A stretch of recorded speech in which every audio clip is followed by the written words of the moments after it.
perfect Tetris game. It's impossible. I'm convinced it never will be done. For decades, top Tetris players considered a perfect game to be an unattainable holy grail, until a player named Scotto Bozo became the first to do it. But what does a perfect game actually mean? Well, in the game there's 4 ways to score, by arranging the falling blocks to complete 1 line, 2 lines, 3 lines, or 4 lines at once. The 4-line clear is called a Tetris, and is worth Tetrises until you max out the score. Simple enough, right? The problem is that the pieces are random. Even if you play flawlessly, it's not guaranteed that the pieces will form a perfect stack. But the biggest problem is that you need a line piece for each Tetris, and you never know how long it will be until you get it. On average, you'll get a line piece once every 7 pieces, but you could get 2 line pieces in a row, or have to wait 50 pieces between them. You just have no idea. So it's basically certain that at some point in the game, you'll encounter a line piece drought so long that you'll be forced to take a smaller line clear to survive. So how did Scotto Bozo get a perfect game? Well, he took advantage of a little secret about the game. Technically, the pieces aren't completely random. Now, the part of the game's program that's in charge of this, the random number generator, or RNG, has some math equations in its bag of tricks that do a pretty good job at scrambling the pieces and simulating randomness. The issue is that the equations are a deterministic system, which is a fancy way of saying every time you turn on the console, the RNG is going to simulate the exact same random piece sequence, because the starting points for the equations are going to be identical every time. Of course, the game's designers recognized this would be a serious issue.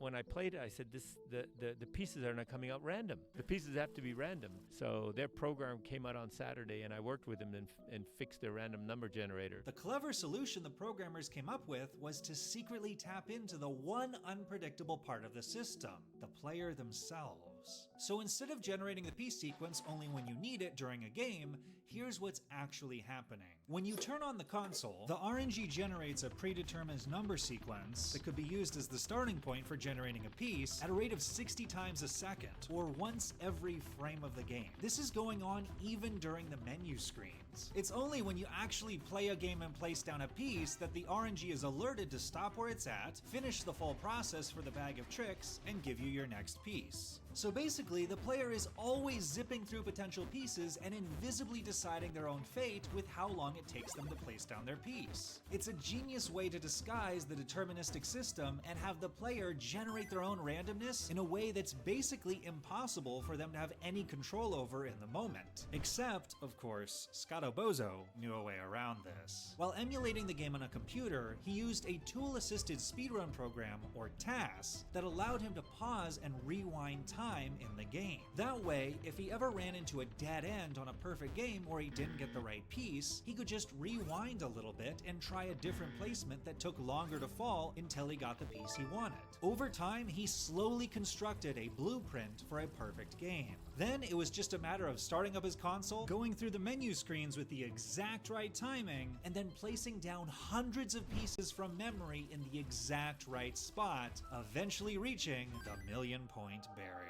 NES Tetris is now finally a solved game completed to perfection. Except, isn't using a TAS cheating? It feels like cheating. It's gotta be cheating, right? Well, Scotto Bozo is actually a prolific speedrunner across many old retro games, and in a lot of them it's quite normal to use TAS machines to figure out the fastest possible routes through a level. TASes often use a lot of tricks and glitches that are really difficult for humans to replicate, so it's a real challenge for top players to try and imitate the TAS. And that's why Scotto submitted his game for consideration as the official world record. However, in NES Tetris, imitating a TAS like Scotto's is much more straightforward, and trivializes the primary challenge, which is only being given a one-piece preview and dealing with whatever random pieces get thrown at you. The pieces have to be random. So the consensus among the Tetris community has been that while Scotto's game is a really impressive feat of memorization, it belongs in a different category from the official world record because it doesn't really fit the spirit of the game. Scotto did show that a perfect game was technically possible, but only through the godlike powers of foresight the TAS tools provided. So the big question is, can a mere mortal human ever do a perfect game someday with only a one-piece preview? As it turns out, the answer is yes. It's already happened. This video is not just about Scato's game, which was uploaded all the way back on July 5th, 2020. In the quest for the human limit of Tetris perfection, Scato is just the first chapter in the story. NES Tetris has had a rich competitive history since its release in 1989, from being the flagship game of the 1990 Nintendo World Championships to having its own dedicated World Championships annually since 2010. But across thousands of games, unsurprisingly, a perfect game has never come close to happening in competition. I'm convinced it never will be done. So for the longest time, a more realistic goal for top players has been a perfect transition. So what is that? Well, in NES Tetris, as you go up in levels, you get more points, but the speed gets faster. So you want to score as many Tetrises as possible before the game gets too hard. That's where the starting level comes in. For whatever level you start on, in this example, level 12, you get a bunch of bonus lines at the beginning to score as much as you can before you hit the transition, where the levels start moving up rapidly and the game gets a lot faster and more difficult. So the starting level is really important for your score. Here's the catch though. You can start on any level from 0 to 19, but while the points increase linearly, the speed does not. And pretty quickly, pro Tetris players realized they're getting an incredible bargain if they start on level 18. Almost the same amount of points per Tetris as the highest possible amount on level 19, but at a much slower speed than level 19. So that's why every game in the World Championships nowadays starts on level 18, and a perfect transition would be 33 Tetrises in a row. But in the 15 years the World Championships have been happening, a perfect transition hasn't happened either. The person who came the closest was Fractal, who in the 2022 World Semifinals started a game with 27 Tetrises in a row. Where's the long bar? Oh my goodness! 104 lights. Another Tetris for Fractal. He's got to be careful. He can't push too hard on this after all. It is a scoring challenge. Oh, No, there's he a can't do burn. it. He can't do it. Yeah. Stay safe. Stay safe. It's all And good. gets It's another all Tetris. good. Standing ovation for the Fractals. Amazing Tetris streak. But in the post-game interview, Fractal revealed something unexpected. Let's talk about the near perfect transition. We saw you look like you were having fun. Your fist pumping all over the place. Were you really getting into it that much? Well, there's lore, you see. A little over a year ago, I was playing off camera and I got my first perfect transition, and I had like a screenshot of it and like nobody to prove it. So the next day I was like, okay, I'm gonna start grinding for this and I'm going to get it on camera, and it shouldn't be that bad, and I still have not gotten it. So yeah, it turns out that getting a perfect transition on camera had been Fractal's white whale for a while. When he first started grinding in April 2021 and keeping stats on his attempts, he calculated it would take him an estimated 7,000 attempts to get a perfect transition again. The nature of perfect grinds is that most games end pretty close to the start. Over 1 year later, in July 2022, in a game he uploaded under the YouTube title Worst Choke in NES Tetris History probably, he got just 2 Tetrises away from a perfect transition, but then couldn't get the right pieces to fill the stack cleanly. Ah! I think that's it. I think that's it. Wait. That is so sad. Fractal has taken a triple into the transition, just 1 unit shy of perfection. If there's anything Fractal's known for though, it's his creativity and drive to never give up. In January 2024, nearly 2 years after his grind first began, he was early on in a game when he made a mistake and put a hole in his stack. Now normally this would mean the end of a perfect run, but Fractal figured out a way to build on top of it without ever taking a smaller line clear. Okay, nice. Okay, we can do this.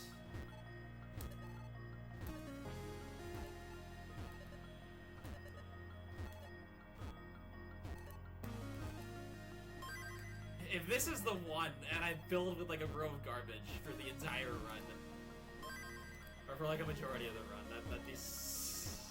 Fractal again got all the way to being just 2 Tetrises away, and the pieces started to be troublesome again. Okay, so fine. Come on. Just one. Yes! Screw you!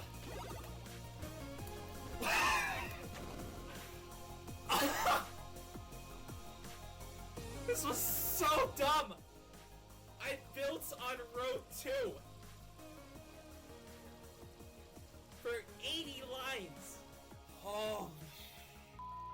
Fractal had finally captured his white whale.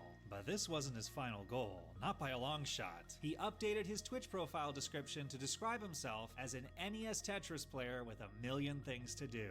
Just you wait. Along with an extremely ambitious list of goals for 2024, one of which was the perfect max out. Now, a perfect max out requires you to not only get a perfect transition of 33 Tetrises, but then to get 10 more Tetrises after that on level 19 and above. Fortunately, the levels past 19 don't get any faster by the time you reach the perfect max out on level 23. But the bad news is, those levels are still really fast. And while Fractal's goal was, of course, to be the first to do it, he also knew the odds were slim of anybody being able to get it at all, if it had taken him this long to get just 2 perfect transitions. So he encouraged others to join in, saying the more people who grind, the better the odds are for a success. And well, eventually another person joined in, by the name of Noah Dengler. Noah Dengler started playing NES Tetris quite recently in 2021, at a point where there were already multiple generations of legendary players. So nearly from the start, Dengler was looking for a niche he could carve out for himself in the scene, and he eventually found one. And there it is, boom, Tetris for Dengler. The 83% Tetris rate with a 200,000 point lead over Sidneb. Dengler is going for a perfect play. Dengler's superpower was being freakishly good at adjustments, which means changing the position of your current piece mid-drop to accommodate the next piece. We're seeing some insane amount of adjustments to this particular game. Yeah. Oh, wow. yeah, like that. Those last second adjustments were pristine from Dingler. Let's break that down in slow motion. Dengler saw the J piece was coming next, and while he could place it here, it'd be safer for him to build out the left side of his board, so he adjusts the S piece to accommodate it, but then sees a T piece is coming next, so he adjusts the J piece to be able to continue building out the left side of his board. All of these little moves add up to make a big difference over the course of a full game, and among all the major tournaments combined where statistics are tracked, Dengler has the highest lifetime percentage of points scored before the transition, getting 75.3% of a perfect score. And in casual play outside of competition, he could push things even further. On March 15th, 2024, while using a mod that allowed him to track points beyond a max out, he set a world record by becoming the first person to get 1.5 million points before the level 29 kill screen, an otherworldly 97% scoring efficiency. After I got the 1.5 and a kill screen,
congratulations. And he asked me, like, what are you gonna do next? And I wasn't sure. It's like, you should go for a perfect max out. I was like, okay, that's probably a good idea. I guess I'll do that. Took a break of a couple days, and I sort of thought about it, like, do I want to go for perfect maxed out? And then Fractal booted up the stream of perfect attempts, and I was like, okay, well, I gotta go for it now.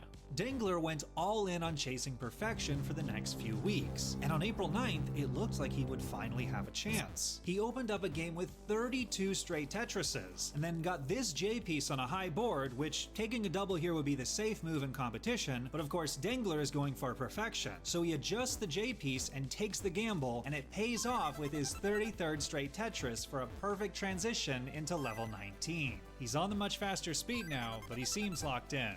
Then disaster strikes. Dangler places a square on columns 7 and 8 right before his 40th Tetris in a row, and then places another square on top of it. He will now need an extra line piece to keep the perfect stack going.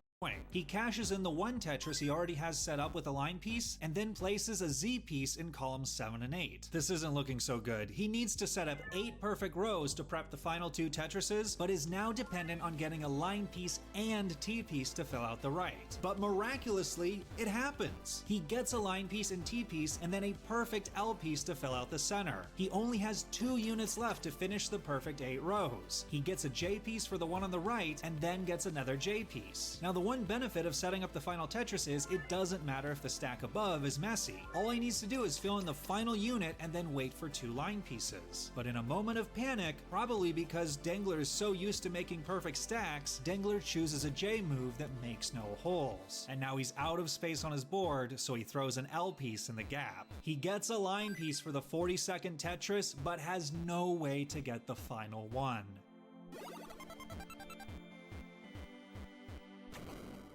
Just like Fractal before him, one single unit shy of perfection.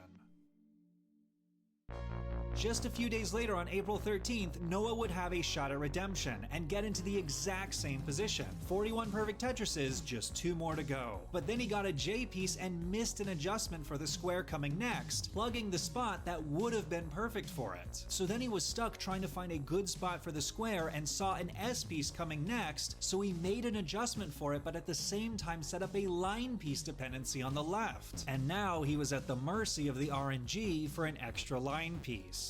He did not get another line piece until it was too late, and he had covered the stack with holes.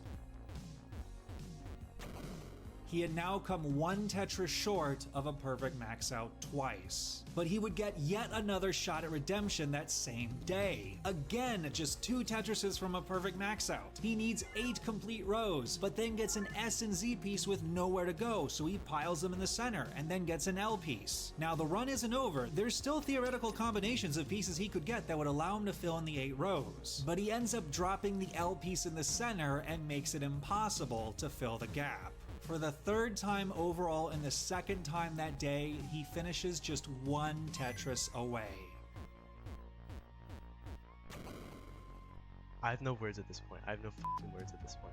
I have literally no fucking words. 3 days later, on April 16th, Dangler made it to another perfect transition. 10 Tetrises to go. But right away he runs into trouble. He gets 3 quick S pieces to force himself into another long bar dependency. He gets the Tetris, but before he can fill in the dependency, he's forced into a second long bar dependency. By the time he fills them in, he has to set up a 3rd long bar dependency and immediately